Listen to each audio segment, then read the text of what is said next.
Setiap pagi, ratusan sopir melintasi jalan Kalimalang.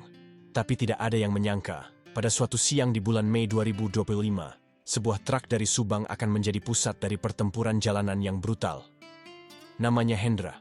Ia tak bersenjata, tak punya pengawal, hanya seorang sopir yang sedang bekerja. Namun hari itu, dia menjadi target serangan mematikan dari 20 preman jalanan yang haus kuasa, dipimpin oleh satu nama yang ditakuti, Ucup Gergaji.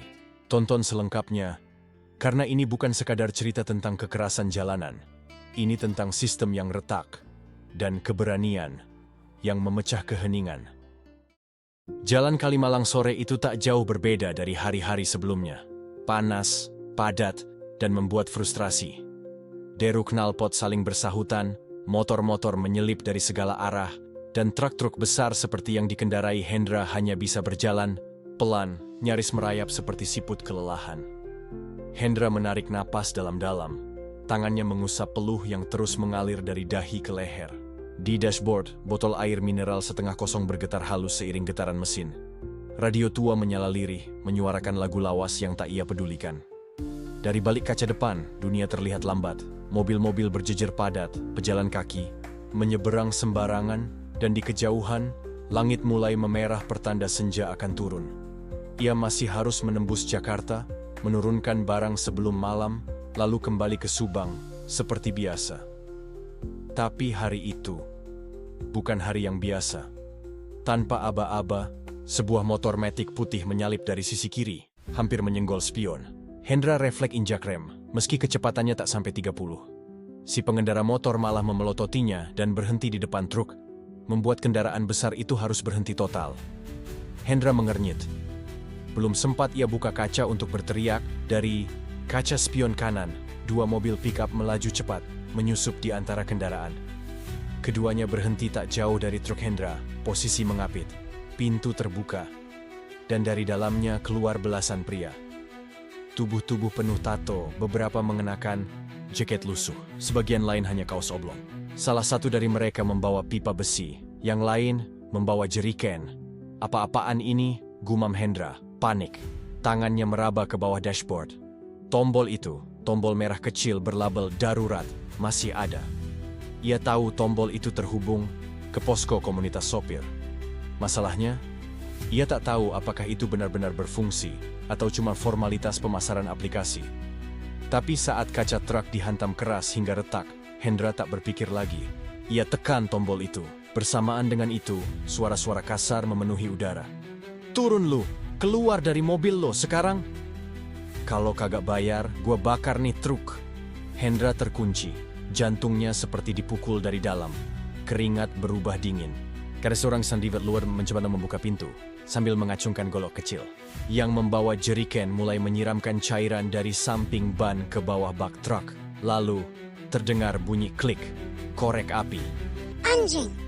Hendra teriak histeris. Tapi sebelum api menyala, sebelum semuanya terbakar, sirin meraung, kencang, membelah udara. Motor-motor yang semula diam kini berhamburan. Orang-orang yang menonton mulai panik. Dari kejauhan, dua kendaraan taktis mendekat dengan cepat, membelah lautan kendaraan yang terjebak. Truk Hendra dikelilingi asap dan teriakan. Preman-preman menoleh. Beberapa mulai mundur. Tapi tak semuanya takut. Dari kendaraan taktis, turun dua sosok. Satu berseragam hijau loreng, tubuh tegap dan langkah mantap. Yang satu lagi berseragam polisi, dengan raut wajah keras dan mata yang tajam seperti silet Kapten Andika dan AKP Rudi. Mereka datang bukan untuk tanya-tanya. Mereka datang untuk perang. Tanpa basa-basi, AKP Rudi berteriak lantang. "Tiarap! Semuanya tiarap! Letakkan senjata kalian!" Salah satu preman malah balik melawan, melempar pipa ke arah petugas. Teman-temannya ikut menyerbu, mencoba melawan. Suasana meledak jadi kekacauan total. Hendra tak bisa bergerak dari dalam truk. Ia hanya bisa melihat dari balik kaca retak bagaimana jalanan Kalimalang yang biasanya hanya macet berubah jadi arena pertempuran. Kapten Andika melompat ke arah preman pertama yang membawa golok.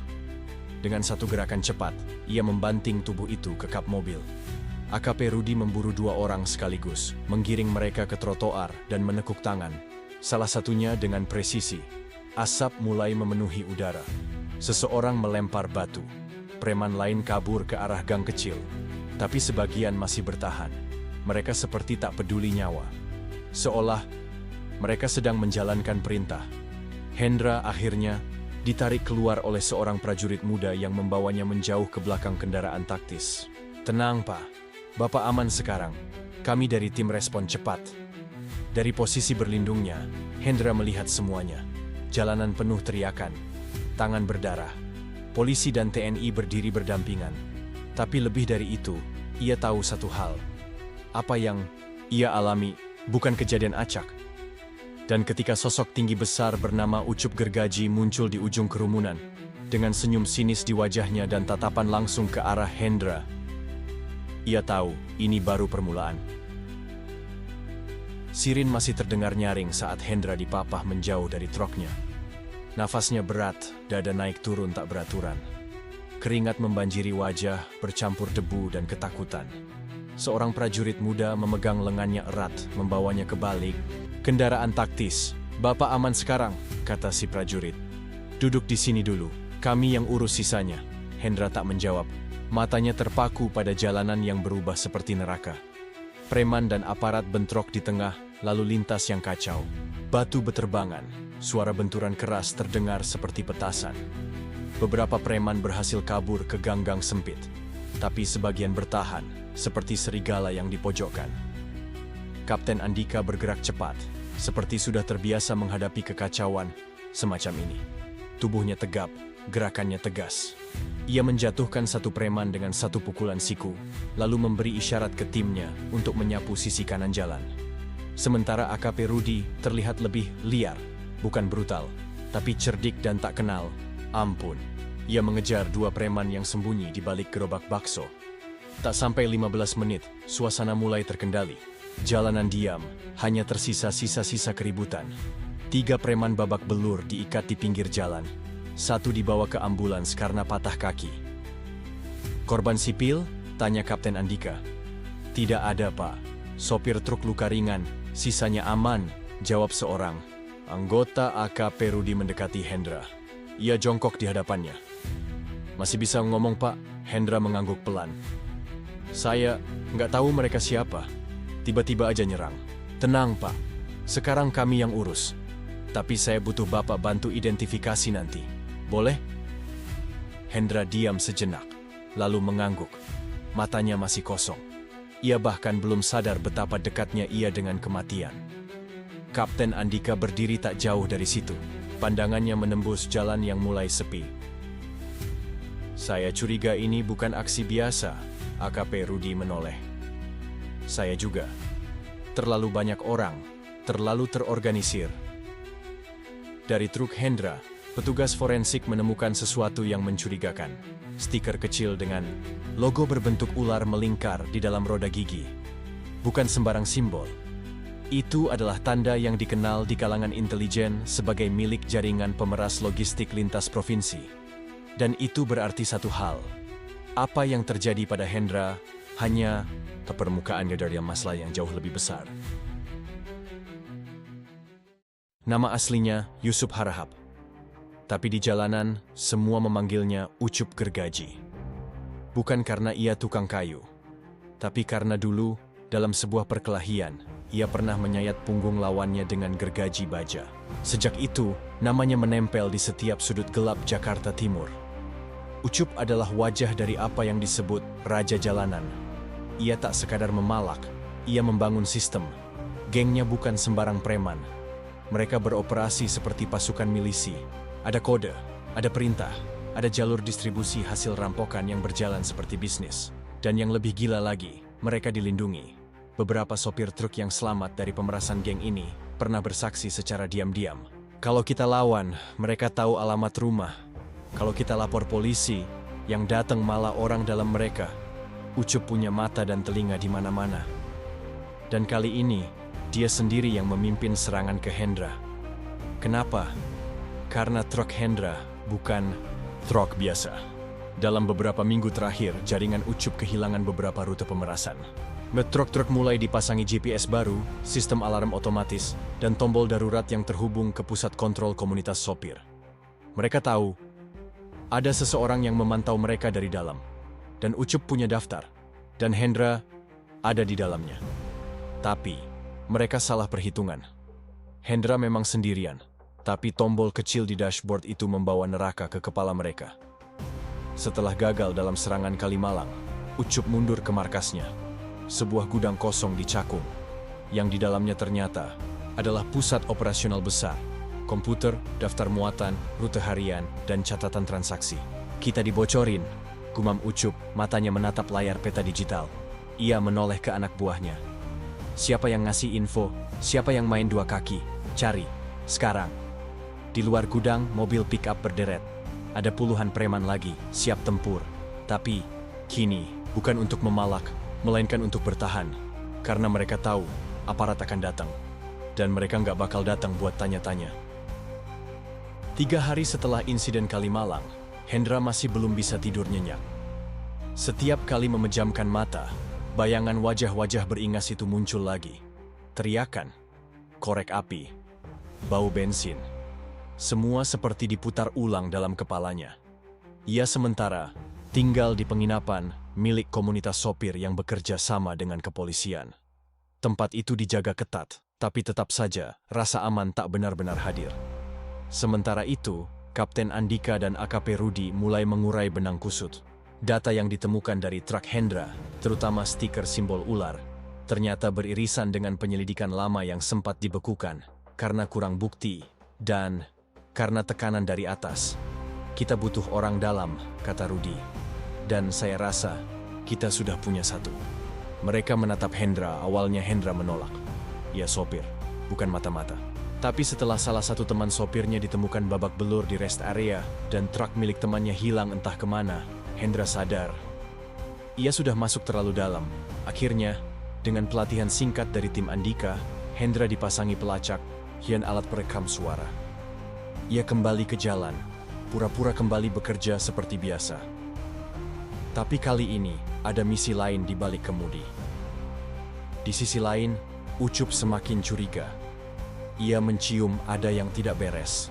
Dan malam itu, ia menginterogasi salah satu anak buahnya yang terlihat gugup. Lu ngasih info keluar? Enggak bang. Sumpah, satu hantaman kursi membuat pria itu tumbang. Darah mengucur dari pelipisnya. Yang lain lihat ini baik-baik.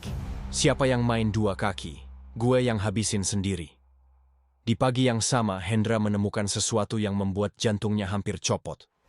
Di bawah dashboard truknya, ada alat kecil. Bukan dari tim Andika, tapi pelacak lain. Yang artinya, seseorang juga sedang memata-matai dirinya. Malamnya, Hendra kembali ke penginapan. Tapi suasananya aneh. 2 petugas yang biasa berjaga tidak tampak. Lampu lorong mati separuh. Ia merasa ada yang mengawasi. Saat ia membuka pintu kamarnya, bau aneh menyergap. Dan di lantai dekat tempat tidur, ada amplop coklat isinya. Foto dirinya sedang duduk bersama AKP Rudi di mobil taktis. Di balik foto itu, satu kalimat ditulis dengan spidol merah. Berani buka mulut, kami buka kepala. Hendra muntah di kamar mandi, tangannya gemetar tak. Sampai 10 menit kemudian, pintu kamarnya digedor keras. Seseorang mencoba mendobrak, tapi sebelum berhasil masuk, suara tembakan membelah malam. Kapten Andika muncul di lorong, bersama 2 prajurit bersenjata lengkap. Penyerang kabur. Sudah saya duga mereka akan menyerang, kata Andika. Malam itu, mereka pindahkan Hendra ke tempat rahasia. Sementara itu, AKP Rudi hampir kehilangan nyawanya saat mobil dinasnya dilempar bom molotov saat berhenti di lampu merah. Serangan demi serangan membuat mereka sadar, musuh mereka bukan lagi sekadar preman. Sini sudah masuk ke tubuh institusi. Tapi Hendra, yang semula hanya sopir biasa, kini berubah. Saya nggak bisa terus lari, katanya. Ia minta ikut turun, ikut mengamati, ikut mencari tahu siapa yang membocorkan data. Dan malam itu, ia ikut rapat bersama tim kecil dari Rudi dan Andika. Hendra bukan cuma korban lagi, ia kini jadi senjata. Hendra duduk di balik kemudi truk sewaan, tak ada logo, tak ada GPS.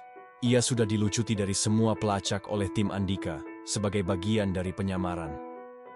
Hari itu, ia akan masuk ke salah satu jalur pemerasan lama yang kabarnya mulai diaktifkan lagi. Tujuannya bukan cuma jadi umpan, tapi menyusup ke dalam operasi logistik ilegal yang dijalankan oleh geng Ucup. Satu kamera mikro di balik kancing baju, alat perekam suara di dashboard, dan mental yang setengah siap. Ia sudah masuk terlalu dalam untuk mundur. Di tengah rute, seperti yang diharapkan, ia dicegat. 3 motor datang dari sisi kiri, menyuruhnya berhenti. Preman-preman itu memeriksa truk, lalu mengisyaratkan agar ia turun. Nama lu siapa? Darto, jawab Hendra. Menggunakan identitas palsu yang diberikan. Mau cari kerja? Mau ikut ngangkut? Apa aja. Yang penting dapur ngebul. Mereka saling pandang, lalu tertawa kecil. Salah satu dari mereka menepuk pundaknya. Kalau lu berani, ikut gue.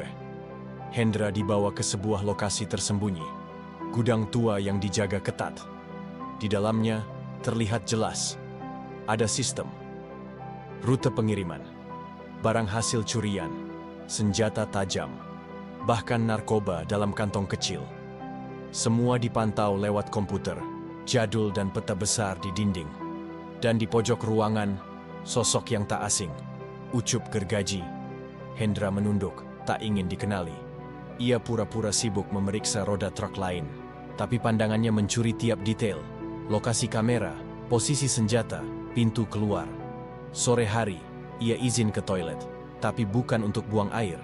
Ia mengaktifkan alat pemindai dan mengirim sinyal lokasi ke tim Andika. Namun, sinyal itu tak bertahan lama. Salah satu anak buah Ucup mendeteksi gelombang aneh dari toilet. Mereka curiga. Hendra belum sempat keluar dari ruangan ketika 2 preman menghadangnya. Lo tadi ngapain di dalam? Biasalah. Kosongin kantong lo. Hendra tahu, waktunya hampir habis, dan dia belum siap mati. Hendra dibawa ke ruang belakang gudang. Tangan diborgol dengan tali plastik, mulutnya disumpal kain. Ucup menatapnya dengan sorot mata yang dingin. Bukan marah, tapi tenang, menyeramkan. Lu pikir cuma lo yang punya mata? 3 anak buahnya berjaga di pintu. 2 lagi bersiap dengan kabel listrik untuk menyiksa. Sementara itu, di tempat lain, Andika dan Rudi menerima sinyal terakhir Hendra. Mereka langsung meluncur ke lokasi, membawa 1 regu kecil yang sudah disiapkan. Operasi ini bukan tangkap tangan biasa. Ini sergapan di sarang utama. Saat malam turun, suasana gudang mulai berubah. Ucup memerintahkan semua anak buahnya bersiap. Senjata dikeluarkan. Gerbang dikunci. Kita nggak pergi malam ini. Kita perang. Sementara itu, di jalan belakang, pasukan TNI mendekat diam-diam. Mereka tahu ini bisa jadi penyergapan paling brutal dalam karier mereka. Dan tepat pukul 21 WAM 19, lampu gudang padam. Ledakan kecil terdengar dari sisi kanan bangunan. Pasukan masuk dari 2 arah. Baku tembak pecah. Hendra masih diikat, tapi ia gunakan momentum untuk melompat dan menjatuhkan 1 preman. Ia ambil kunci dari saku dan membebaskan dirinya. Ia berlari ke arah sisi timur, mengambil dokumen penting di meja pusat. Tapi Ucup tak tinggal diam. Ia bertempur. Brutal. Tak peduli nyawa, Andika dan Rudi memimpin dari depan. Peluru menghujani bangunan, tapi tak semua bisa ditangkap. Ini bukan lagi operasi penyergapan. Ini sudah jadi pertempuran jalanan, paling berdarah dalam sejarah logistik gelap Jakarta. Gudang tempat Hendra disekap kini berubah jadi lautan api dan timah panas. Suara peluru memantul di antara tiang-tiang besi. Teriakan perintah, jeritan luka, dan suara kaca pecah bercampur jadi satu dalam kekacauan yang sempurna. Hendra berlari, menyusuri lorong, dadanya berdarah karena sabetan pisau salah satu preman. Tapi ia tetap menggenggam erat map berisi dokumen, data transaksi, nama-nama, dan bukti aliran dana gelap. Itu lebih berharga dari nyawanya sendiri. Sementara itu, Ucup, gergaji bertahan di ruang komando gudang. Ia memimpin serangan balasan. Bukan dengan taktik canggih, tapi dengan brutalitas. Ia sendiri menembak 2 polisi yang mencoba masuk dari pintu belakang. Kapten Andika dan AKP Rudi bergerak cepat. Mereka sudah paham medan. Ledakan kecil dari granat kejut menghantam barisan preman yang bersembunyi di balik rak logistik. Beberapa lari. Sebagian tumbang. Pertempuran berlangsung hampir 20 menit. Di luar gudang, api menjilat dinding. Mobil pickup terbakar. Salah satu anak buah Ucup berteriak minta tolong sebelum akhirnya pingsan karena asap. Dan di tengah kobaran itu, Hendra muncul. Terhuyung, dengan luka menganga di bahu, tapi tetap menggenggam erat map yang sudah mulai terbakar di ujungnya. Ini harus diselamatkan, katanya lemah, sebelum akhirnya jatuh ke pelukan Rudi. Andika menoleh ke arah Ucup yang mencoba kabur ke jalur pembuangan. Jangan biarin dia lepas, mereka mengejar. Tembakan terakhir terdengar di lorong sempit. Ucup tak mati, tapi ia ditangkap dalam kondisi babak belur. Dan untuk pertama kalinya dalam sejarah gelap logistik Jakarta, jaringan pemerasan terbesar yang menakuti sopir-sopir truk tumbang.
Ayo.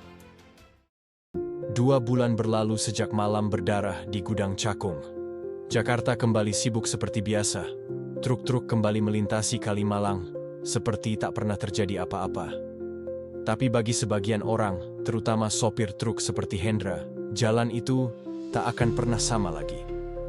Kapten Andika kembali ke satuannya. AKP Rudi dipindahkan ke unit lain, jauh dari Jakarta. Keduanya tak banyak bicara soal kasus ini, tapi mereka tahu apa yang mereka lakukan meninggalkan bekas Ucup gergaji masih hidup, ditahan di fasilitas dengan penjagaan ketat. Tapi hingga hari ini, siapa sebenarnya yang berdiri di atas Ucup masih jadi misteri. Sementara itu, blog Hendra terus tumbuh. Kini, bukan hanya sopir truk yang membaca, tapi juga mahasiswa, aktivis, bahkan wartawan luar negeri. Ia tak menyebut nama secara langsung, tapi cerita-ceritanya cukup jelas untuk membuat gelisah siapapun yang merasa bersalah. Hendra tak lagi mengemudi truk. Ia sekarang tinggal di kota kecil yang tenang, membuka bengkel kecil di pinggir jalan. Tapi di pojok ruang kerjanya, ada satu benda yang tetap ia simpan. Sebuah tombol merah kecil. Tombol itu sudah tak aktif, tapi maknanya tidak pernah padam. Suatu siang, seorang anak muda masuk ke bengkelnya. Kulit gelap terbakar matahari, naik motor tua. Ia minta oli dan ganti ban. Saat menunggu, ia duduk dan melihat tombol itu. "Pak, ini tombol darurat ya?" Hendra tersenyum. "Iya, masih bisa dipakai?" Hendra menatap lama ke arah anak itu, lalu menjawab pelan. Kalau yang ditekan hatinya, tombol apapun bisa jadi sinyal. Anak muda itu tak paham, tapi ia tertawa kecil dan mengangguk, lalu pergi. Dan Hendra kembali ke mejanya, menatap tombol itu sejenak, lalu menulis di catatan kecil di sebelah keyboard. Jalanan tidak pernah adil, tapi kadang, satu tindakan kecil bisa menggoyang bangunan besar yang busuk. Ia menutup catatannya, menatap langit sore, dan untuk pertama kalinya dalam hidupnya, Hendra merasa tenang.